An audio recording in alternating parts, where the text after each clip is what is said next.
Հայաստանը Ռուսաստանից վառելիքի ու ադամանդի համաձայնագրի չեղարկման սպառնալիքով նամակ չի ստացել։ Այս մասին հայտնում են տարածքային կառավարման եւ ենթակառուցվածքների նախարարությունից։ Ռուսական կոմերսանտ պարբերականը տեղեկություն էր տարածել, թե իբր Ռուսաստանը Հայաստանին սպառնացել է միակողմանիորեն կասեցնել կամ չեղյալ հայտարարել գազի, նավթամթերքի եւ չմշակված ադամանդի մատակարարումների մասին համաձայնագիրը, եթե երկիրը շարունակի Եվրամիությանն անդամակցելու գործընթացը։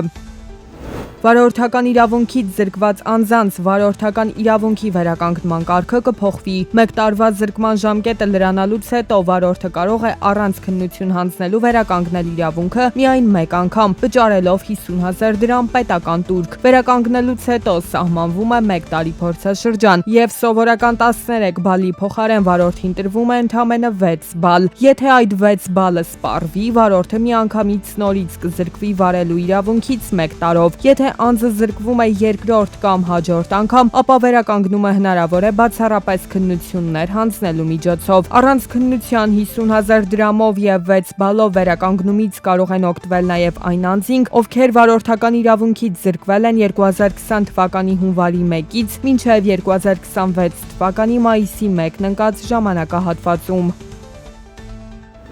Պաշտպան հայրենիաց ծրագրով պայմանագրային ծառայություն անցնող զինծառայողների համար սահմանվել են նոր պատվովճարներ։ Պաշտպան հայրենիաց ծրագրով ծառայություն անցնող զինծառայողները, որոնց առաջին պայմանագրի ժամկետը լրացել է, նոր պայմանագիր կնքելու դեպքում կստանան պատվովճար։ 2 տարի ժամկետով պայմանագիր կնքելու դեպքում նախատեսվում է 1.5 միլիոն դրամի չափով պատվովճար, իսկ 5 տարի ժամկետով պայմանագիր կնքելու դեպքում 5 միլիոն դրամի չափով։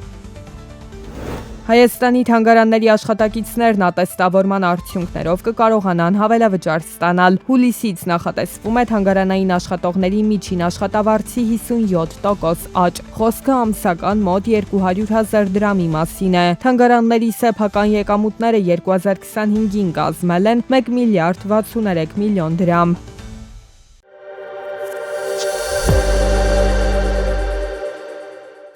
Հորմուզի նեղուցով նավերի անցման պայմաններն ու իրավական ռեժիմը ենթարկվելու են կառուցվածքային փոփոխությունների եւ այսուհետ տարածաշրջանում կհաստատվի նոր կարգ։ Այս մասին հայտարարել են Իրանի ազգային անվտանգության գերագույն խորհրդից։ Նոր կարգավորումների կամ սահմանափակումների տեխնիկական մանրամասները չեն հստակեցվել։ Հորմուզի նեղուցը հանդիսանում է համաշխարհային էներգետիկ լոգիստիկայի կարևորագույն հանգույցներից մեկը, որով անցնում է համաշխարհային նավթի ծովային փոխադրումների զգալի մասը։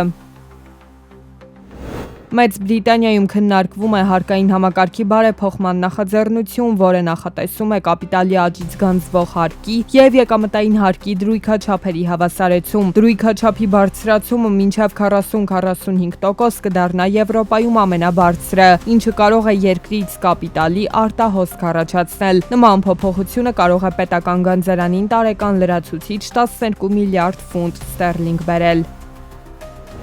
4 ամիս առաջ ստեղծված գազայի հարցերով խաղաղության խորհուրդը այդպես էլ չի ստացել դոնորների կողմից խոստացված 7 միլիարդ դոլարի ֆինանսավորումը, ինչի պատճառով պաղեստինյան անկլավի վերականգնման ժամկետները ձախողվել են։ Ֆինանսական միջոցների բացակայությունը հանգեցրել է գազայի հատվածի ավերված տարածքների վերականգնման ուղղված առանցքային եւ առաջնահերթ ծրագրերի կասեցմանը։ Դոնորների կողմից ստանձնած պարտավորությունների կատարման հստակ ժամկետներ դեռևս չեն հաղորդվում։ Եվրոպական կենտրոնական բանկը պետք է հունիսին բարձրացնի տոկոսադրույքները, նույնիսկ եթե Միացյալ Նահանգների եւ Իրանի միջև շարունակվող բանակցությունները ավարտվեն համաձայնությամբ։ Այս մասին հայտարարել են կառույցից։ Երկարատև էներգետիկ շոկն արդեն տարածվում է տնտեսության ավելի լայն հատվածների վրա եւ սպասել այլևս հնարավոր չէ։ Եվրոպական կենտրոնական բանկը վերջին 1 տարվա ընթացքում պահպանում էր տոկոսադրույքներն անփոփոխ, սակայն էներգակիրների գների կտրուկ աճը արագացրել է գնաճը մինչեւ 3%։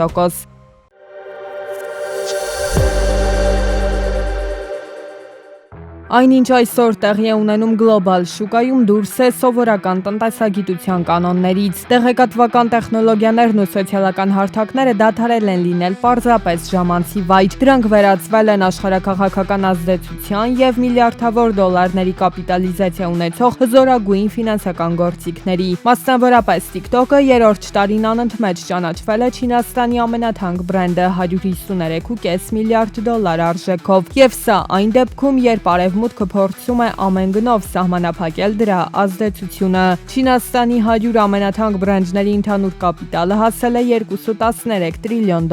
բայց ուշագրավ է, որ ամենաարագ աճը գրանցում են ոչ թե հումքային ընկերությունները, այլ բարձր տեխնոլոգիաները։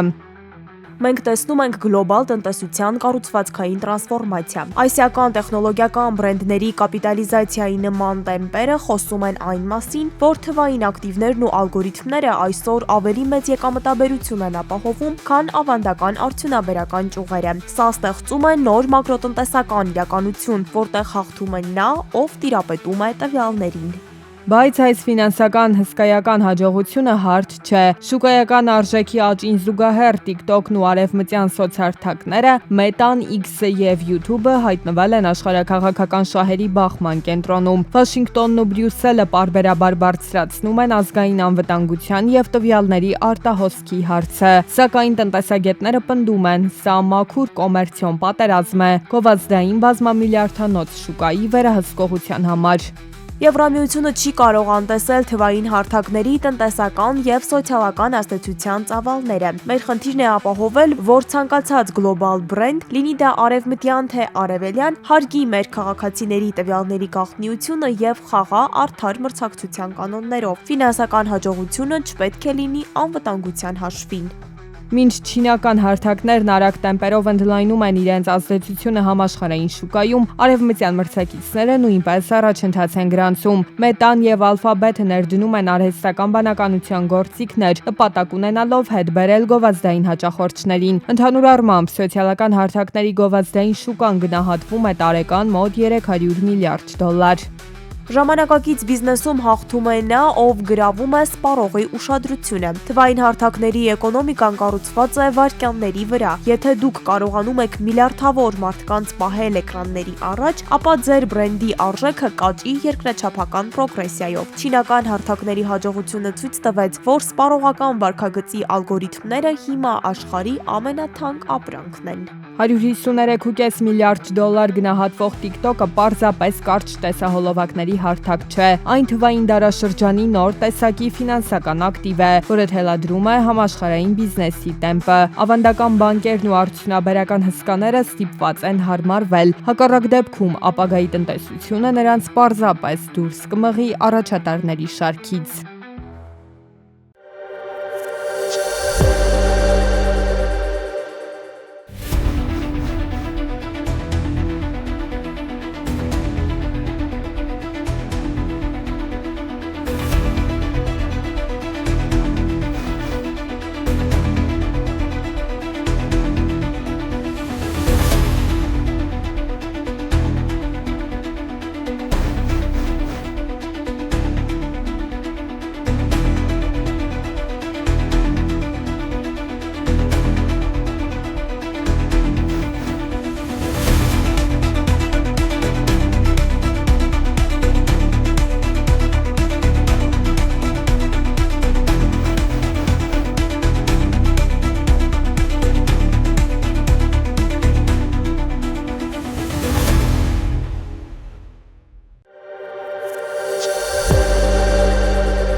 «2026-ի հունվար-մարտ ամիսներին Հայաստան է ժամանել 453,138 զբոսաշրջիկ։ Ամենամեծ թվով զբոսաշրջիկներ մեր երկիր ժամանել են Ռուսաստանից, Վրաստանից և Ուկրաինայից։ Տվյալները ներկայացնում էր Հայաստանի Հանրապետության վիճակագրական կոմիտեն։